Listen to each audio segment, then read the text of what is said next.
It is time to get your medical questions answered live right now. The number to call, 270-9933. Dr. Zorba Paster standing by in his office. We'll go to Patty in Pardeville. Hi, Patty. What's your question? Patty, you there? Patty wants to know, I believe, can you transmit the disease with mosquito bites? No. It's not transmitted by mosquito bites. It's transmitted by other people and other people who have basically had respiratory droplets on surfaces. But no, mosquitoes do not transmit COVID. Good question. Doesn't happen. All right, we have a question from Valerie in Madison. Hi, Valerie. Hi there. I have a question about the use of supplements and possibly preventing COVID-19, such as zinc, elderberry extract, quercetin, and ashwagandha. I wish that it would work. There is no evidence that a supplement actually keeps you from getting COVID. We don't know why some people get COVID and some do not in a particular environment.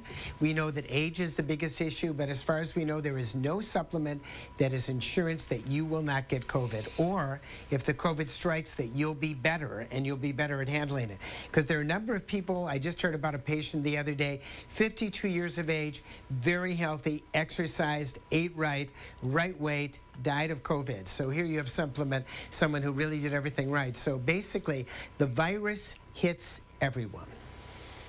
All right, we have a call from Edgerton, I believe. I don't have a name here. I'm sorry. Hello? Okay, the question is... Hello. Okay, go ahead. What's your question? Hello? Yep, go ahead. We got our wires crossed here somehow. This is Patty in Pardeville. Okay. And mine wasn't the mosquito question. My question is... Since there's such a shortage on rubber gloves, are there any other options that we have readily available at home, like cotton gloves or anything that we could wear to protect us from COVID? Well, as far as I know, you really need to have a surface that's sort of like rubber. You know, rubber gloves that you use to wash your dishes or other rubber gloves. Now, there's some gardening gloves that you can buy. I've seen them at Walmart. I've got some at home that actually have a plastic surface on one side. And when I go into a store, those are sometimes the gloves that I use. And I wipe them with hand sanitizer before I go in, and I wipe them with hand sanitizer when I go out. And by the way, a quick and easy way to make hand sanitizer, if you can't get it, is equal parts 100% grain alcohol, which is called Everclear, with regular vodka, cheap vodka. And if you mix that half and half, you'll actually get a 70% solution. Wipe your hands in it, wipe your gloves in it, and that'll help you. Just don't lick your hands afterwards. You get drunk. Yeah.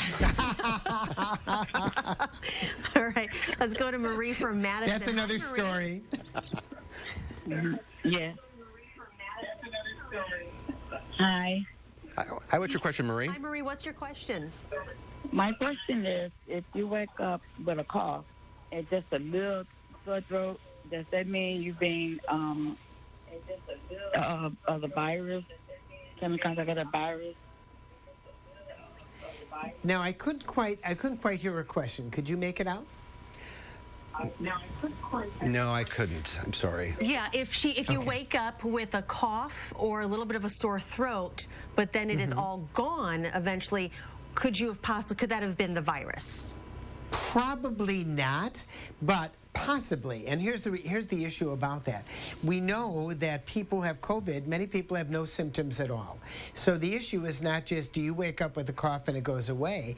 It's, have you been outside? Have you been with other people? Have you been mingling?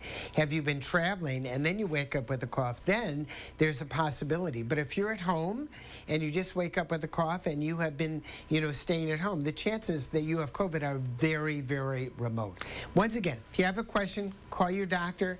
We have a specific protocol that we look at to determine whether or not you should be tested. And pollen's getting really bad right now, too, so allergies are going to kick in. You bet. So a lot of people have coughs. I've got a runny nose, cough, itchy eyes, and that's from the pollen. I know that. All right. Let's go to Audrey in Sun Prairie. Hi, Audrey. Hi. Hi, what's your question? My question is that during the polio epidemic, my husband was a victim, and I had just a new baby and myself, and that was just 3 months before Salk vaccine came out, and my doctor had me come to the office, and I'm not in the medical profession, but I thought this is what he said, that we received shots of gamma globulin. What is that? Well, you may have received a shot of gamma globulin. That's immune globulin, which you give, which is distilled from people who actually had antibodies to polio, and that's one of the things that was used. And in fact, that's one of the things that is now being tested at the University of Wisconsin, among other places all around the country, for people who have severe COVID. They're giving them in a double-blind placebo trial either immune globulin from somebody who has had COVID, and then a placebo to see whether or not the immune globulin, those people who receive immune globulin from COVID, will actually help those people who are on a respirator. So the answer is yes, immune globulin may work, but we don't know that yet. It definitely worked in previous outbreaks of polio and a few other diseases. All right. And it's being tested. We have Greg from Madison. Hi, Greg. What's your question? Hi, Dr. Zorba. I was wondering if you can catch the corona from a lake or from a swimming pool. Well, we know, for instance, that we get it mostly from people.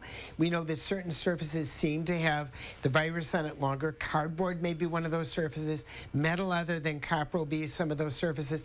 That's about what we know right now. And once again, this is an evolution. So we know what spreads it a lot, other people, but we don't want to know what spreads it a little bit because we can't see it. It is the invisible enemy that kills us. All right, we are out of time. Thank you all for calling in. Zorba, thank you for your time. We'll see you soon. My pleasure. We'll have a final check of your forecast coming up.